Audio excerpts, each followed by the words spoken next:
गरीबों का नरसंहार क्रूरता की पराकाष्ठा थी और भोपाल का गैस रिसाव लापरवाही की पराकाष्ठा थी।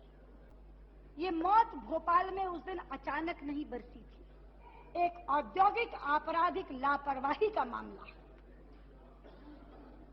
ऐसी लापरवाही जिसका इलाज हो जाता तो यह हादसा रुक सकता था, लेकिन पैसा बचाने के लालच में यह दुर्घटनाएं होने देती गई, लेकिन उनमें सुधार नहीं किया गया, उसमें इलाज नहीं किया गया। ये मामला सामान्य दुर्घटना का नहीं है गृह मंत्री जी, ये मामला केवल एक्सीडेंट का नहीं है, ये मामला सामूहिक हत्या का मामला है। और आप इंग्लिश लॉ को जानते हैं, आप इंग्लिश लॉ को जानते हैं। इंग्लिश लॉ में आप पीछे देखने के बजाय अगर मेरी तरफ देखें, आप इंग्लिश लॉ जानते हैं। This is a case of corporate manslaughter. क्योंकि केवल यही बात उस अमेरिकन कंपनी को समझ में आएगी, सामूहिक हत्या समझ में नहीं आएगी। This is a case of corporate manslaughter, जहां केवल आर्थिक लाभ उठाने के लिए, पैसा बचाने के लिए हिंदुस्तानी जान को सस्ता समझते हुए ये हादसा होने दिया गया। ये हादसा हुआ नहीं, ये हादसा करवाया गया, लापरवाही के कारण करवाया गया। 14 फरवरी 1989 को प्रधानमंत्री कौन था, मुझे बताने की जरूरत नहीं। नारायण स्वामी जी, क्यों ऐसे सवाल पूछ रहे हो जिसमें खुद फंस जाओगे कि तू इधर उधर की ना बात कर। ये बता कि कारवां क्यों लुटा। हमें रहगनों से गिला नहीं, तेरी रहबरी का सवाल है। हम उनसे क्या शिकायत करें, वो तो व्यापारी थे, व्यापार करने आए, कमाने आए, वो क्यों देते हमें पैसा। लेकिन जिसे रहबर बनाया था 1985 के एक्ट के तहत अपने हाथ काट करके सारे अधिकार जिसको दे दिए थे, जिसको अपना रहनुमा बनाकर बैठाया था, जिस पर विश्वास किया था, उस रहबर ने क्या किया। उस रहबर ने 615 करोड़ में 3900 करोड़ का दावा, 615 करोड़ में दीवानी और फौजदारी, सारी देनदारियों से मुक्त करके उनको बरी कर दिया। और गैस पीड़ितों को कहा कि आप, शायद कुछ लोगों को यहाँ ये लगता हो, क्या भारत सरकार पैसा उगाती है? क्या भारत सरकार के यहाँ कोई पेड़ लगे हैं जहाँ पैसा लटकता है? अरे भारत सरकार का पैसा भारत के करदाताओं का पैसा है। भारत सरकार का पैसा इंडियन टैक्स पेयर का पैसा है। इसलिए मैं आपसे पूछना चाहती हूँ, भारतीय मरे और भारतीय ही मुआवजा भरे और फिरंगी मौज करें, ये कहाँ का न्याय? मैं पूछना चाहती हूँ यहाँ के गृह मंत्री से कि एक कुख्यात आतंकवादी, घोर अपराधी सोहराबुद्दीन के मामले में सीबीआई एक राज्य के गृह मंत्री को जेल में डालने का काम करती है, लेकिन 15,000 लोगों के हत्यारे एंडरसन को देश से भगा देती है।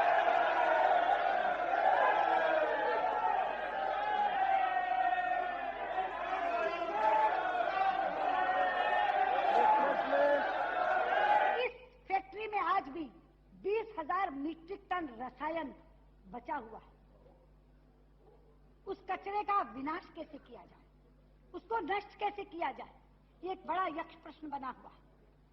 दोस्तों, भारत के इतिहास में सन 1984 को सबसे बुरे वक्त के लिए जाना जाता है, क्योंकि इस साल 2 घटनाएं हुई थी। प्रधानमंत्री इंदिरा गांधी जी की हत्या के बाद हुआ सिख नरसंहार और भोपाल गैस ट्रेजेडी।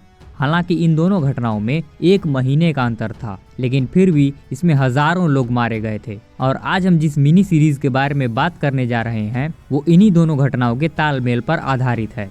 यह एक ऐसी दिल दहला देने वाली कहानी है जिसके जख्म आज तक नहीं भरे हैं। तो बिना समय गंवाए चलिए खेला शुरू करते हैं। लेकिन उससे पहले आदमी खाली साला मजा लेके चल जाता है, सब्सक्राइब करता ही नहीं है। करिए सब्सक्राइब करिए चैनल को, एकदम लाल बटन दबाइए, एकदम कर दीजिए सब्सक्राइब।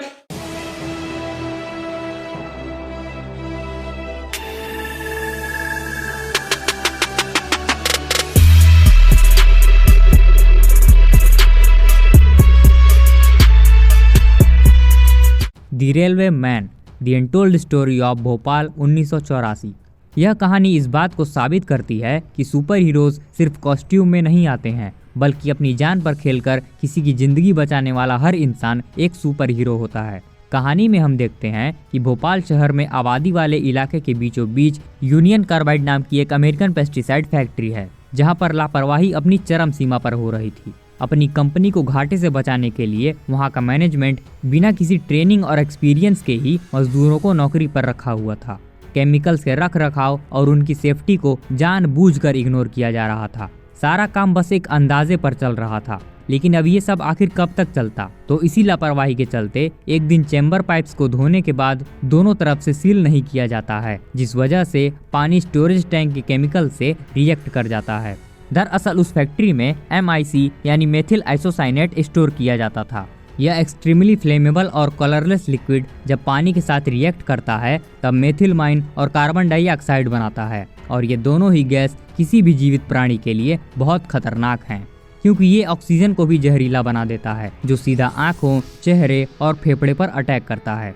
रात का समय होने के कारण गैस हवा में तेजी से फैलती चली जाती है, जिस कारण पूरे भोपाल का दम घुटने लगता है और दर्दनाक मौतों का काउंटडाउन अचानक शुरू हो जाता है। इन मौतों से बचने के लिए बचे हुए लोग शहर छोड़कर इधर उधर भागना शुरू कर देते हैं। भोपाल जंक्शन पर मौजूद स्टेशन मास्टर, लोको पायलट और एक चोर के लिए लोगों को बचाते हुए उन्हें सही सलामत वहां से निकालना एक बहुत बड़ा चैलेंज बन जाता है, क्योंकि उस समय रेलवे का कम्युनिकेशन सिस्टम भी खराब था, जिस कारण बाहर से कोई मदद नहीं मंगवाई जा सकती थी। इसी बीच अचानक सेंट्रल रेलवे का GM इटारसी जंक्शन पर इंस्पेक्शन के लिए पहुंचता है, जो कि भोपाल जंक्शन से ज्यादा दूर नहीं था। जैसे ही उसे भोपाल गैस कांड के बारे में पता चलता है, वो तुरंत अपनी एक रेस्क्यू टीम के साथ भोपाल जंक्शन की ओर निकल पड़ता है। लेकिन यहाँ एक दिक्कत थी।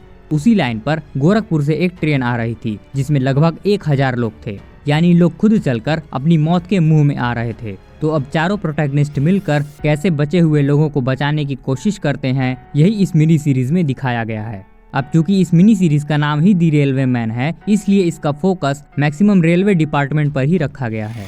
वैसे तो इस भोपाल गैस कांड पर बहुत सी फिल्में और डॉक्यूमेंट्री बन चुकी हैं, लेकिन रेलवे डिपार्टमेंट के एंगल से इस घटना को पहली बार दिखाया गया है। अब जैसा कि हमने आपको बताया कि इसमें भोपाल गैस कांड के साथ साथ इंदिरा गांधी जी की हत्या के बाद हुए सिख नरसंहार का भी जिक्र किया गया है, जहां कुछ लोग हथियार लेकर ट्रेन में सिखों को ढूंढ रहे हैं उन्हें मारने के लिए। वैसे इसका हिंट तभी मिल गया था जब शुरुआत में स्टेशन मास्टर के घर चल रहे टीवी में राजीव गांधी जी का भाषण देखने को मिलता है। इस घटना को लेकर उस समय की सरकार ने कैसे डील किया था, किस तरह इस हादसे के सबसे बड़े दोषी यूनियन कार्बाइड के चेयरमैन को सरकार ने भागने में मदद की थी और पैसे खाकर जो कुछ भी मदद पहुंचने वाली थी उसे भी रोकने की पूरी कोशिश की थी, जिस धांधली में यूपर से नीचे तक बैठे हुए सभी अधिकारी शामिल थे, इन सभी बातों पर थोड़ा थोड़ा फोकस करने की कोशिश की गई है। जाहिर सी बात है, गलती दोनों तरफ की थी, यूनियन कार्बाइड की भी थी और उस समय की सरकार की भी थी। वैसे इसे गलती नहीं, एक पाप कहें तो ज्यादा बेहतर रहेगा। मासूम लोगों की जिंदगी के साथ खिलवाड़ करना कोई गलती नहीं होती है, बल्कि पाप होता है, जिसका प्रायश्चित कभी नहीं किया जा सकता, फिर चाहे इंसान कितना भी गंगा नहा ले। आज भी जब आप उस हादसे की रिपोर्ट्स पढ़ेंगे तो पता चलेगा कि वहाँ का मैनेजमेंट मजदूरों पर ब्लेम डालता है और मजदूर मैनेजमेंट पर। सबसे आपको एक अलग ही कहानी सुनने को मिलेगी, लेकिन कुल मिलाकर इस हादसे के लिए उस समय की सरकार ही पूरी तरह से जिम्मेदार थी। वैसे यहाँ कुछ चुनिंदा लोगों की तारीफ तो करनी पड़ेगी कि अगर समय रहते इस स्थिति पर काबू नहीं पाया गया होता तो आज भी भोपाल में उसका असर देखने को मिलता, जैसा कि हिरोशिमा और नागासाकी में देखने को मिलता है। इस कांड के बारे में एकदम डिटेल में जानने के लिए आप संसद में दिया गया सुषमा स्वराज जी का पूरा भाषण सुन लीजिए, आपका पूरा कॉन्सेप्ट क्लियर हो जाएगा। इस सीरीज में थोड़े बहुत प्लॉट होल्स भी हैं जो आपको थोड़ा सोचने पर मजबूर तो करेंगे ही, जैसे कि जहरीली गैस जब हवा में फैल चुकी है, बचने का कोई तरीका ही नहीं है, तो मुंह पर गीला कपड़ा बांध लेने से या किसी कमरे में बंद रहने से कैसे बचा जा सकता है। जब ऑक्सीजन में ही जहर मिला हुआ है तो लोग जिंदा कैसे हैं। गैस के चपेट में आकर कुछ लोग तुरंत मर जा रहे हैं और कुछ लोग तो बहुत देर बाद मर रहे हैं। तो इन सारे सवालों का ये लॉजिकल जवाब हो सकता है कि सबका इम्यून सिस्टम अलग अलग होता है, इस वजह से ऐसा हो रहा हो। कहानी के बाद अगर कुछ इसमें जानदार है तो वो है acting, the greatest performances of this year. जी हाँ, वैसे तो तारीफ के लिए सब कुछ कम ही पड़ेगा, लेकिन अभी के लिए इतना बहुत है। इस सीरीज को देखते वक्त आपको चेरनोबिल सीरीज की याद जरूर आएगी, क्योंकि सारे सीक्वेंस को लगभग उसी के पैटर्न पर चलाने की कोशिश की गई है। अपनी टाइमिंग के हिसाब से यह एकदम परफेक्ट सीरीज है।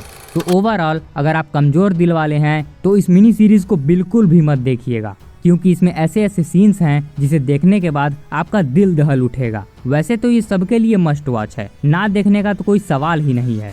तो अगर आपने इस ग्रेटेस्ट मास्टरपीस को एक्सपीरियंस कर लिया है तो उसे हमसे ज़रूर शेयर करिएगा, और इसी तरह के इंटरेस्टिंग वीडियो के लिए हमारे चैनल को भी सब्सक्राइब कर लीजिएगा। मिलते हैं अगली कहानी के साथ, तब तक के लिए जय हिंद, जय श्री राम।